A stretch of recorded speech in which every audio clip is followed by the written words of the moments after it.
నమస్తే, welcome to Andhraprabha. నేను మీ విద్య.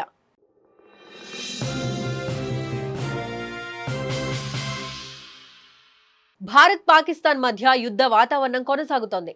ఏ క్షణాన ఏం జరుగుతుందో తెలియని పరిస్థితి.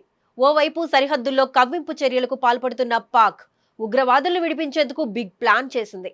జమ్మూ కాశ్మీర్లోని జైళ్లపై దాడులు చేయాలని భావిస్తోంది. భారత్ పాక్ మధ్య ఉద్రిక్త పరిస్థితుల నేపథ్యంలో సరిహద్దుల్లో ఇండియన్ ఆర్మీ మరింత మోహరించింది.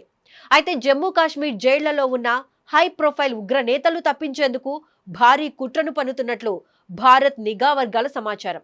ఈ నేపథ్యంలోనే అప్రమత్తమైన భారత్ శ్రీనగర్ సెంట్రల్ జైల్, కోట్ బాల్వాల్ జైలుతో పాటు జమ్మూ కాశ్మీర్లోని జైళ్లకు భారీ భద్రతను ఏర్పాటు చేశాయి.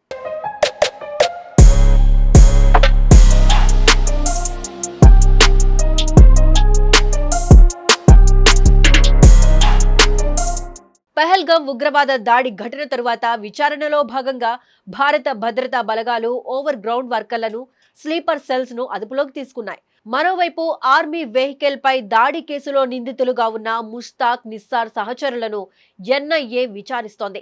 ఈ క్రమంలోనే జైళ్లపై దాడి జరగొచ్చని నిఘా వర్గాలకు సమాచారం అందిందని తెలుస్తోంది. 2023 నుంచి కశ్మీర్లోని జైళ్ల భద్రత సెంట్రల్ ఇండస్ట్రియల్ సెక్యూరిటీ ఫోర్స్ ఆధీనంలోనే ఉండగా దాడి జరగొచ్చన్న సమాచారం మేరకు సిఐఎస్ఎఫ్ డీజీ శ్రీనగర్లో ఉన్నతాధికారులతో భేటీ అయ్యారని తెలుస్తోంది. మరోవైపు బోర్డర్లో పాక్ మరోసారి కవ్వింపు చర్యలకు పాల్పడింది. ఎల్ఓసి వెంబడి కాల్పులు జరిపింది. రాజౌరి, పూంచ్, మెంధార్, నౌషేరా, అఖ్నూర్, కుప్వారా, బారాముల్లా ప్రాంతాల్లో దాడులు జరిగాయి. వెంటనే అప్రమత్తమైన భారత భద్రతా బలగాలు పాక్ ఆర్మీ ప్లాన్ ను సమర్థవంతంగా తిప్పికొట్టాయి. అదేవిధంగా సరిహద్దుల్లో భారత సైన్యం మరింతగా మోహరించింది. ఈ క్రమంలోనే కొత్తగా మరో 16 అదనపు బెటాలియన్లు రంగంలోకి దిగాయి. అంతేకాదు, జమ్మూ కాశ్మీర్లోని పూంచ్ జిల్లాలో ఓ ఉగ్రవాద స్థావరాన్ని భద్రతా దళాలు గుర్తించాయని తెలుస్తోంది.